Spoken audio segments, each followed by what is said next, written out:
జయలక్ష్మీనారాయణ ఈ సంవత్సరం మీనరాశికి ఎలా ఉందో తెలుసుకుందాం. మీనరాశికి ఆదాయం 14, వ్యయం 11, రాజపూజ 7, అవమానం 2. ఈ సంవత్సరం ఈ రాశి వారికి ఎట్లా అంటే సవాళ్లతో కూడిన లేదా అభివృద్ధి తీసుకొచ్చే సంవత్సరంగా కూడా మనం చెప్పుకోవచ్చు.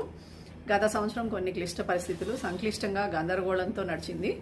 అయితే ఈ సంవత్సరం వీరికి ఏంటి అని అంటే గనక జన్మ శని నడుస్తోంది. అంటే శని 1వ ఇంట్లో ఉన్నాడు. గత 2.5 ఏళ్ల నుంచి వీళ్ళకి ఏలినాడు శని ప్రభావంతో 1వ ఇంట్లో శని ప్రస్తుతం ఉన్నాడు.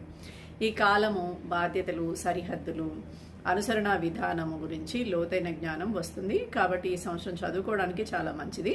జాగ్రత్తగా, క్రమపద్ధతిగా, దృఢంగా వ్యవహరిస్తే వృద్ధి, పరిణతి, అనుకూల పరిస్థితులు మార్పుగా అంటే పరిస్థితుల్ని మనకి అనుకూలంగా మార్పు చేసుకునే అవకాశం ఉంటుంది. పూర్తి బాధ్యతతో కనుక ప్రవర్తిస్తే ముందుకు వెళ్లే అవకాశం ఉంటుంది. సవాళ్లను అధిగమించడం, వ్యక్తిగత మరియు ఆర్థిక అభివృద్ధి అందించే సంవత్సరం కూడా అవుతుంది. జన్మశని ప్రారంభం అవుతుంది. ధైర్యంగా ఉండాలి అంటే అనేది ఏం లేదు. వీరికి ఆల్రెడీ లాస్ట్ ఇయర్ నుంచి ఈ జన్మశని ఇక్కడే ఉండడము కాబట్టి వీరికి ఆల్రెడీ ఒక సంవత్సరం ఎలా ఉంటుంది అనేది చూపించేశాడు. ఈ ఉద్యోగంలో కూడా చాలా కష్టపడి పనిచేయాల్సి వస్తుంది. డబ్బు కొరత ఏమీ ఉండదు. పిల్లలకి శుభకార్యాలు జరుగుతాయి. అలాగే ఆదాయానికి మించిన వ్యయం ఉంటుంది. స్థానభ్రంశము అంటే ఇక్కడ నుంచి ఉద్యోగ మార్పిడి ఇంకో చోటికి వెళ్ళే అవకాశం ఉంటుంది, లేదా ఇల్లు మార్చే అవకాశం ఉంటుంది. అలాగే శారీరక ధన నాశం అధికంగా జరుగుతూ ఉంటుంది. కాబట్టి ధనం ఖర్చు పెట్టే విషయంలో కొంచెం జాగ్రత్తలు అవసరము. ఎవరైనా వీరిని ఉబ్బేస్తే చక్కగా ఉబ్బిపోతూ ఉంటారు. కాబట్టి వీరు ఎవరైనా ఉబ్బేసినప్పుడు జాగ్రత్తలు తీసుకోవడం చాలా మంచిది.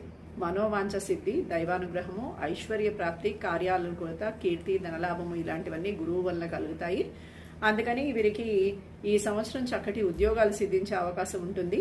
ఇప్పటి వరకు వీరికి ఉద్యోగపరంగా ఆనుకూల్యంగా లేదు.